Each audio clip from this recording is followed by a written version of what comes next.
This is the Books Podcast presented by Tim Hague.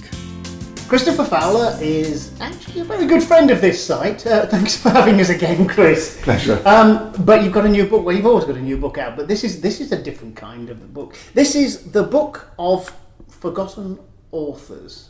Now, cards on the table. I loved this book. You might have written this book for me personally. In fact, if you tell me now that you did, that it was for me, I will completely believe it. That's exactly what I did, Tim. Just for you. I just kept thinking to myself, what will Tim make of this? I know. Now, we probably need to talk about what kind of book it is. So, I'm going to turn that one over to you because it's your book. Fair enough. Well, it started with me looking at my own bookshelves and realising that a lot of the authors that I treasured would, if I mentioned them to friends, not be familiar names anymore. I also looked at my parents' books and realised that for me, many of those were unfamiliar. And then my grandparents' books, many of which were children's books that they had left and passed down to me, which were completely obscure, and thinking, what on earth happened to all of these people?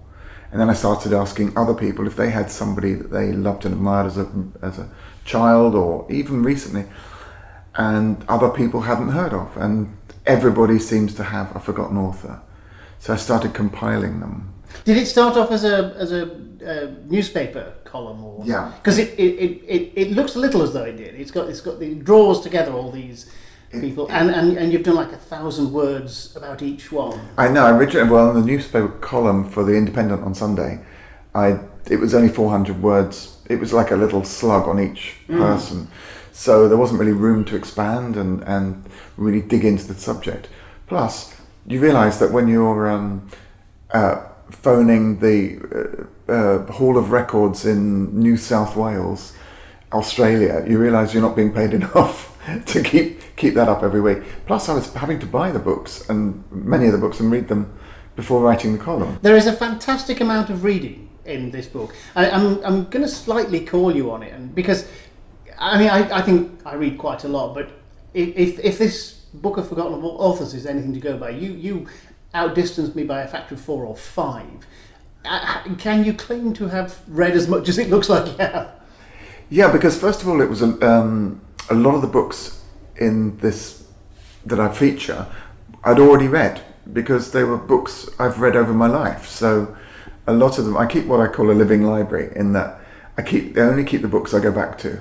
If I know I'm never going to get back to it, I don't really think there's any point in keeping it in my limited shelf space.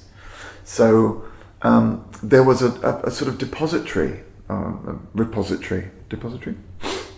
of books that I had started reading probably at 7 up until the present day. So I kind of had a huge pool of books to draw on. So they were already there. But then the more the project went on, the more I discovered other writers. And several people would say the same name. So I think, I have to include her. And then I'd sort of track down those books and get, and so the amount of reading was phenomenal. And I'm quite a slow reader as well, so it became quite challenging. You've been quite cunning though, because there are 99 authors in this book. If every one of them had been completely obscure to us, in the end, you wouldn't be able to keep going. You'd just be reading about somebody you'd never heard of. You've made a much more judicious selection than that, haven't you? Because there are names here that you're sort of, oh yes, I know that name. Yes, Sven Hassel. I remember him on all those lurid paperbacks that I never actually read any of. But you know the name, but you've dug him out and said, well, this is who he was. Well, this was a source of huge argument, because I started with 450 authors and wrote short bios of all of them. And then by the time we got into the publishing, thinking about the publishing of it as a book, my editor and I got into massive arguments as to whether or not somebody was obscure enough. So every now and again, a name like Eric Ambler or... Leslie Charteris. Everybody knows that Leslie Charteris wrote The Saint, and yet actually you've got a point. Never actually read any of them. Exactly. No. Virginia Andrews, I've never read a word of Virginia Andrews, even though I remember, in fact, probably in the charity shops, they're still there on the flowers on the definitely. in the attic or whatever. There's one called My Sweet Audrina, which seems to be in every charity shop So along the it's not Caledonian that Road. it's not that they're completely lost, but you're right. They are. Forgotten is a sort of catch-all term, isn't it? For neglected or passed over. Some of them are forgotten. Some of these people I've never heard. I've never heard of Polly Hope or Philippa Puller. No. But I'll tell you what. Some of these writers I read about in your book, and I'm going, I really want to. Which is really what the idea That's is. the idea. And also, I didn't include anybody who was absolutely untraceable, because I thought, what's the point of telling somebody? It's like waving a fantastic plate of food in front of someone and then saying they can't eat it. So I didn't want that to happen. I wanted people to be able to track the book down. Although sometimes you do make the point that it'll cost you 500 quid on eBay. It depends on how badly you want it. Yeah. And then an awful lot of them are actually there in plain sight, as you say, in the charity shops. The other test was that I have 20 pretty well-read mates who, if there was an author I couldn't decide whether or not he or she should go in or come out, I would say to this 20, have you heard of this author? And the second part was, have you read this author? And if I got more than 10 no's, then it definitely went on the to be considered pile. So there was a test going on through this. And then a couple of them quite a few of them came back to life during the writing of the book. So, for example, Hans Fowler, who I had only vaguely heard of for Alone in Berlin, suddenly a film was announced with Emma Thompson in the lead. And in the time of writing the book, the film came out. The film bombed, but Hans Fowler's book suddenly reappeared on bookshelves, which is great. I mean, it sort of helps the argument and then publishers would actually get in touch with me and say, I hear you're interested in so-and-so. What if we republished her? And your answer would always be yes, do it. Yeah, because they need to be there. There's a lot of really good stuff that's just lost out of for one reason or another. I mean, do any of these authors deserve to be forgotten? Yeah, no, there's a section in the book called Justly Forgotten, because there are some, like Vivian Holland, Oscar Wilde's son, who writes the worst doggerel poetry you've ever read in your life. And yet we love William McGonagall. Because he's bad enough to be good, but Vivian Holland is just lousy. And the interesting thing is, you can still pick up the complete works of Vivian Holland in charity shops for £5, and nobody does. So that's how bad they are. So there are ones, and also there's an awful lot of poor choices made by students over the years as to what they're going to go backpacking with in their gap year. So Richard Vack, who wrote Jonathan Livingston Seagull. I hated Jonathan Livingston Seagull with a passion. It was one of those sort of faux spiritual books, like Khalil Gibran's The Prophet and the Little Prince, the Antoine de Saint-Exupéry. And you cringed reading them because they were faking it. Totally faking. And he turned out to be a sort of bit of a fantasist, because he also told people he was related to Johann Sebastian Bach and lots of other toss. But the 60s threw up a lot of rubbish. The 60s did, and there was a film version of Jonathan Livingston Seagull with a score by perfectly cast Neil Diamond. Just awful, and awful lot of 60s. One of the great 60s ones in the book is T. Lobsang Rampa. We were going to do that. I'm going to ask you to tell me about this, because I had never heard of him. He was sort of the Carlos Castaneda of his day, wasn't he? He was a Buddhist monk who wrote this spiritual book. The Third Eye. Except that T. Lobsang Rampa turned out to be a plumber from Devon. Called Cyril. Called Cyril Hodgkins, I think. Cyril Hoskins.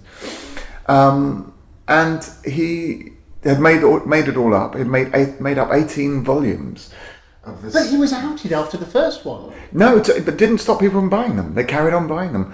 And there's still a society, a T. Lobsang Rampa Society. He fled to Canada when the pressure got too much on him. because he thought that by being discovered to be a plumber in Devon, that his career was over, but it was just really taking off. So he fled to Canada, where there is still a huge fan base for him. The last few volumes have him meeting aliens and floating about on giant kites and saying that his books were dictated to him by his cat, Mrs. Fifi Grey Whiskers. Could be a religion. I mean, if Scientology can make it, or Mormonism. Let's set one on Cyril. Absolutely.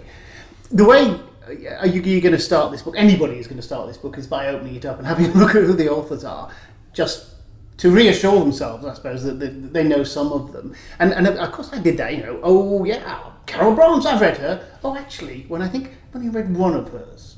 And Marjorie Allingham, surely that's terrible. Oh, I've only read one of hers as well. Right. I've read The Tiger and the Smoke, which actually doesn't work. It's a very curious, because it's a Campion book, but he's not needed. He's barely needed in most of her books. He's so ethereal as to really not exist as a person in nearly all of the books, and they're really just in fact, a very good quote today by Philip Pullman talking about writing tips, and he said, structure is less important than tone and atmosphere. And I thought that's really interesting, because a lot of the people who have made it through into have been remembered and not forgotten, did it because they're tonally right. So you don't necessarily remember the plots of all the Sherlock Holmes stories, but you remember the tone, you remember the atmosphere, the Victorian, the foggy London, misty atmosphere of London. What you don't really remember is who sent the snake down the bell pull in the... I remember it was a snake, but who it was... but then I never know who done it. Nobody cares who done it, really. No. And that's the interesting thing. They care about the setup and the detective and the characters and the spirit of the thing and the energy and atmosphere. Do they care who done it? Well, often I don't even know who done it until I'm in the second half of writing a book myself.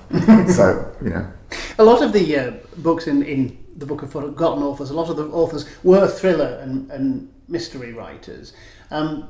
Is that just because that's your preference, or no? It's the idea was to cover popular writers mainly. I mean, there's some very experimental writers in there as well, but it was to cover the popular writers who were printed in millions and made it into paperback and turned up in shelves in homes across the country and possibly across the world. Some of these people sold by the million and then dropped out. Yeah. I forget who. Well, one of your writers became a butler after having million seller. Yeah, that was Patrick Dennis, who wrote. He wrote several hit books, including Auntie Mame, which was filmed twice, and something called Little Me, which was turned into a show for Sid Caesar, and then he became the butler to the CEO of McDonald's. There are a lot of lurid real lives in the Book of Forgotten Authors. Yeah. Sometimes you'll just do a paragraph of saying, so and so went off to a Buddhist monastery and then robbed a train and became a counsellor in Samarkand and then married a painter in Camden. Bought a plantation in Ecuador. Yes, as you do. Always, as you do. Wouldn't you, use your profits from your book to buy an estate in Monte Carlo back in the 1920s when it was cheap? There's a guy called Thomas Tryon who's in the book, who was handsome, successful, charming, delightful, an actor starring opposite Marilyn Monroe in the lead when she died. So he became a writer instead, and that's why he wrote, because his job with Marilyn Monroe fell through, and he was as good a writer as he was an actor. She was selfish that way. She was very, very selfish of her. Yeah, Otto Preminger was directing and hated him, and so treated him very badly. So he said, "Sod this! I've had enough with the acting. I'm going to write a book." And everybody thought, and the book was a bestseller, and it became a movie. So some people do it that way, and then a lot of people who vanish, it's the opposite. They go mad, they become alcoholic, they became drug addicted, they became broke and were living in the streets. Some made so much money they just vanished off to the south of France. So some of the endings, sometimes they get censored, and that kills their book. I mean, there's the story of one woman in there who was a very genteel lady, a good Catholic, who wrote a book which was billed as sensational in the 40s. You read it now and it's incredibly mild, but it was banned by the Catholic Legion of Decency, which was mortifying to her, and she never wrote again. So you could lose books that way. There's so many weird ways that you didn't think that someone's career would end. So you think you write a book and it will live forever. Well, sometimes it doesn't. And quite a lot of the time it doesn't. Yeah. I love the idea of going back to a time there when you could write a bestseller and become rich. Because outside of the J.K. Rowling brigade, writers on the whole scrape a living these days. Well, the average national wage for a writer, do you know what that is? Annual salary? No, go on. Have a guess. 12,000? 7. Is it? 7,000. Luxury. Yeah. We lived in shoebox in the middle of the road. Yeah, it's very low. Another corner of the Aladdin's Cave of this book is sometimes a writer that I will never have heard of, but you'll point me at something where I go, oh, it was them. Lucille Fletcher wrote Sorry, Wrong Number. I saw that film when I was a teenager, and I've never seen it since, and yet I remember it. And she wrote it as a book, and she wrote it as a play, I think, and she wrote the movie. And then, you know, I'm thrilled to meet, actually, as it were, the woman who wrote Sorry, Wrong Number. I still remember that last bit where it's just the bottom half of the guy's face talking into the telephone. Sorry, wrong number. I thought, wow, so chilling. It stayed with me for, it's months now since I was a teenager and watched it sometimes. But, you know, that kind of thing is one of the reasons for wanting the book. And there are so many, half a dozen of the writers wound up working for Hitchcock. Hitchcock stalks these pages like a... Hitchcock was a saviour for many female suspense writers who were pretty much, after the war, they had been independent during the war, and then suddenly they were forced back into the kitchen. And a lot of them started writing about housewives being treated badly by their husbands or people around them who start fighting back. And I think it was a way of taking, not revenge, but taking control of their situation again. But they weren't necessarily well read or very well discovered until Hitchcock came along, and he had his TV series, his a weekly hour of suspense, and he would hire them, and suddenly he would take their short stories or their novels and then make them into films. And a lot of them, thanks to him, have come back now. Once again, we're going through a big revival of female domestic suspense. Margaret Miller, all of her astonishing books are being republished monthly at the moment, and they read like movies. They're incredibly crisp, tight, noir thrillers.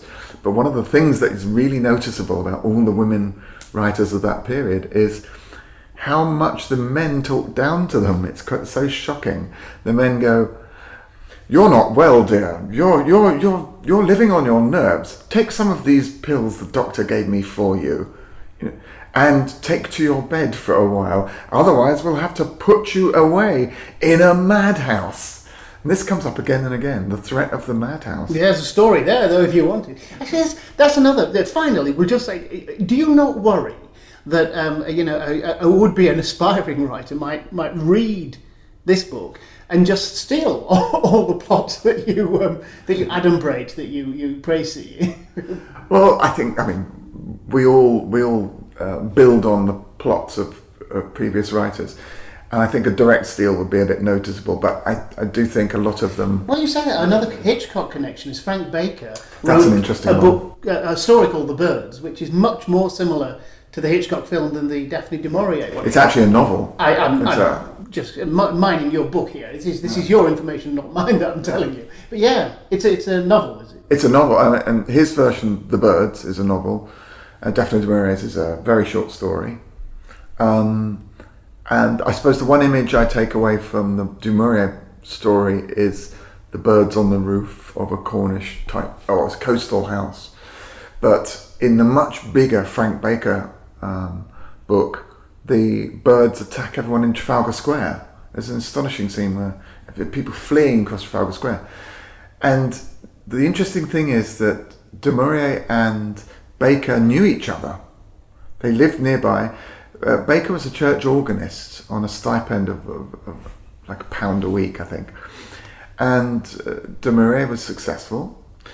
And what I think happened, reading between the lines, I think Hitchcock read both, and then he told somebody to buy the option, and I think possibly the wrong one was bought, because Baker wrote to Du Maurier and said about the similarity in the books, and she wrote back and she was, oh dear, I didn't realise, sort of thing, and there was very nearly a court case, and then it never happened. So, but weirdly, the film feels more like Baker than Du Maurier.